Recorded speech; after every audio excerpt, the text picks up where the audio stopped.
में आपको दिखा रहे हैं। सबसे पहले आपको गन्ने का गुड़ ले लेना है। सबसे पहले इसके छोटे छोटे टुकड़े कर लेना है और सबसे पहले आपको पानी पर घोल बनाने से पहले इसका घोल तैयार कर लेना है। तो सबसे पहले हम इसका घोल तैयार कर लेते हैं। एक बाल्टी पर हम सबसे पहले साफ पानी ले लेते हैं और उसके बाद हम इसको गुड़ इसमें प्रयोग करने वाले हैं। तो सबसे पहले हम इसको गुड़ को इस पानी पर ठीक तरीके से घोल लेते हैं।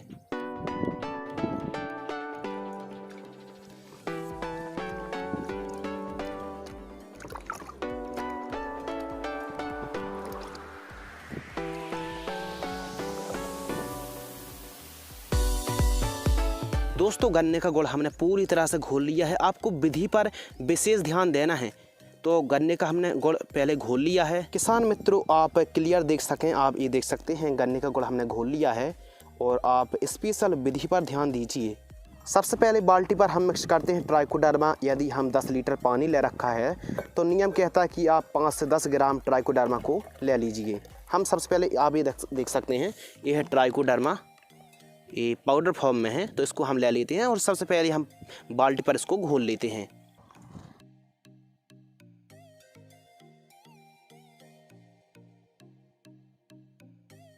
सबसे पहले हम बाल्टी पर ट्राइकोडर्मा को घोल लेते हैं।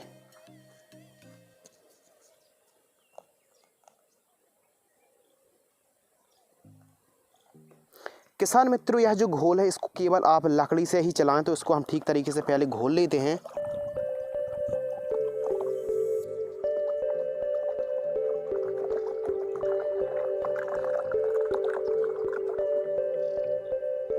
किसान मित्रों आप देख सकते हैं ट्राइकोडर्मा पूरी तरह से घुल गया है। अब हम इस पर जो हमने गन्ने का गुड़ हम इस पर मिक्स कर लेते हैं।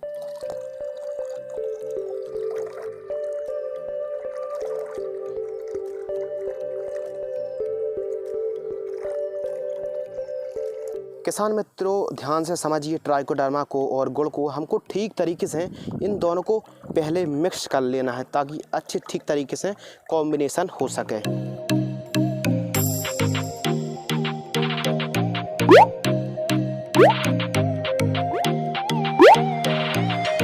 ट्राइकोडर्मा और गन्ने का गुड़ लगभग 5 मिनट लगातार घोलने के बाद आप देख सकते हैं पूरी तरह से कॉम्बिनेशन अच्छा मिल गया है, घुल गया है। अब हमको क्या करना है कृपया ध्यान से सुनिए।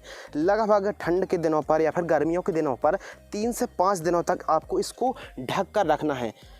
एक बात क्या सावधानी आपको रखनी है कि छायादार शीतांत यानी नमी वाले क्षेत्र पर आपको रखना है, यानी जहां धूप डायरेक्ट रूप से ना पड़े, यानी किसी पौधे के पास, किसी पेड़ के पास, यानी किसी छावदार जगह पर आप इस टंकी को, बाल्टी को रख दीजिए और 5 दिनों बाद इसको प्रयोग आप कर सकते हैं। लेकिन एक सावधानी आपको रखनी है कि रोज़ाना सुबह शाम आप किसी लकड़ी के डंडे से इसको चलाते रहें और आपको क्या करना है किसी कपड़े से आपको ढक कर रखना है इसको।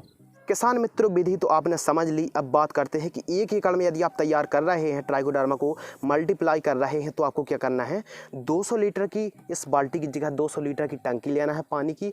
और आपको जो ट्राइकोडर्मा हमने यूज किया है तो उसको लेना है आपको 1 एकड़ के हिसाब से 1 किलोग्राम और 2 केजी लगभग 2 किलोग्राम और उसके साथ आपको 2 किलोग्राम गन्ने का गुड़ प्रयोग करना है और उन सभी को मिक्स करके जो आपकी 200 लीटर की टंकी है उसको आपको 5 दिनों तक के लिए ढक कर रखना है। जो आप 200 लीटर का घोल तैयार कर रहे हैं उसको आपको छांव पर रखना है और याद रखना है सुबह शाम उसको आपको लकड़ी के डंडे से आपको सुबह शाम उसको चलाते रहना है। तो क्या होगा 4 से 5 दिनों बाद जीवाश्म पदार्थ उत्पन्न हो जाएंगे, लेकिन आपको इसको ढक कर रखना है, छांव पर रखना है और सुबह शाम चलाना है। तो 1 एकड़ का जो डोज बता दिया। अब प्रयोग कैसा करना है वो कृपया ध्यान से सुनिए। प्रयोग जब आप सिंचाई करते हैं तो जड़ों के द्वारा आप इस घोल को पिला सकते हैं। यानी 1 एकड़ में जो आप प्रयोग कर रहे हैं 200 लीटर घोल को 1 एकड़ में प्रयोग करना है। इसको आप ड्रिप में भी चला सकते हैं, इसको आप स्प्रे भी कर सकते हैं। ज़्यादा बेहतर है कि जब आप सिंचाई करते हैं तो सिंचाई के द्वारा इस घोल को आप सिंचाई के माध्यम से दे सकते हैं। इसको आप सिंचाई के माध्यम से दे सकते हैं, ड्रिप पर दे सकते हैं। बहुत ही बेहतरीन आपको रिजल्ट मिलेंगे। किसान भाइयों कुछ इस प्रकार आपको ढक कर रखना है और छायादार स्थान पर आपको ही मल्टीप्लाई करना चाहिए। यदि आपको यह वीडियो पसंद आती है तो वीडियो को जरूर लाइक करें। धन्यवाद।